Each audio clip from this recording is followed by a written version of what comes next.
सहारा enterprises तुमच्या स्वप्नातली गाडी आता कमी किमतीत. इचलकरंजी शहरालगत असलेल्या कबनूर चंदूर रोडवर कोन्नूर पार्कमधल्या सहारा एंटरप्राइजेस इथं पश्चिम महाराष्ट्रातली विविध बँका आणि फायनान्स कंपन्यांनी जप्त केलेल्या जुन्या दुचाकी आणि चारचाकी गाड्यांची विक्री केली जाते. शोरूम किमतीपेक्षा 25 ते 50% कमी दरात, उत्तम स्थितीत आणि संपूर्ण कागदपत्रांसह त्वरित डिलिव्हरी. दुचाकी 20,000 पासून पुढे तर चारचाकी 50,000 पुढे. आपल्या पसंतीची कार किंवा बाईक आता अगदी परवडणाऱ्या दरात घेऊन जा. विश्वास, पारदर्शक व्यवहार आणि उत्तम सेवा हेच आमचं वैशिष्ट्य. पत्ता Konnur park, Kabnur Chandur road, Ichalkaranji. Proprietor Rajubhai Ajgar. संपर्क 8055810910 आणि 9860785786. सहारा एंटरप्राइजेस, दर्जा, विश्वास आणि बचत यांचं परिपूर्ण ठिकाण.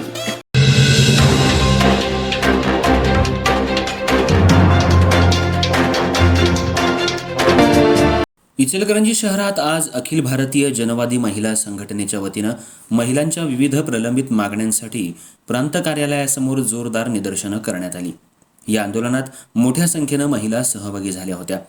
आंदोलनानंतर नायब तहसीलदार संजय काटकर यांना मागण्यांचं निवेदन देण्यात आलं.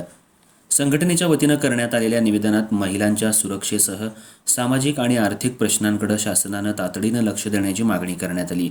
विशेषतः महिला आरक्षणाची प्रभावी अंमलबजावणी, महिलांना न्याय मिळवून देण्यासाठी प्रशासनानं तत्पर भूमिका घ्यावी, तसंच अत्याचाराच्या घटनांवर कठोर कारवाई करावी अशी मागणी यावेळी करण्यात आली. यावेळी आंदोलनकर्त्यांनी विविध घोषणाबाजी करत परिसर दणाणून सोडला. महिलांना न्याय मिळालाच पाहिजे, महिला सक्षमीकरणासाठी ठोस पावलं उचला अशा घोषणा देत महिलांनी आपला संताप व्यक्त केला.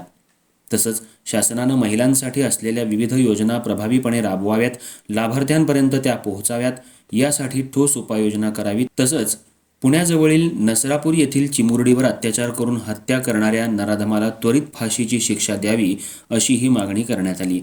नायब तहसीलदार संजय काटकर यांनी निवेदन स्वीकारून संबंधित मागण्या शासनापर्यंत पोहोचवण्याचं आश्वासन दिलं. आंदोलन शांततेत पार पडलं असून यावेळी संघटनेचे पदाधिकारी आणि महिला मोठ्या संख्येनं उपस्थित होत्या.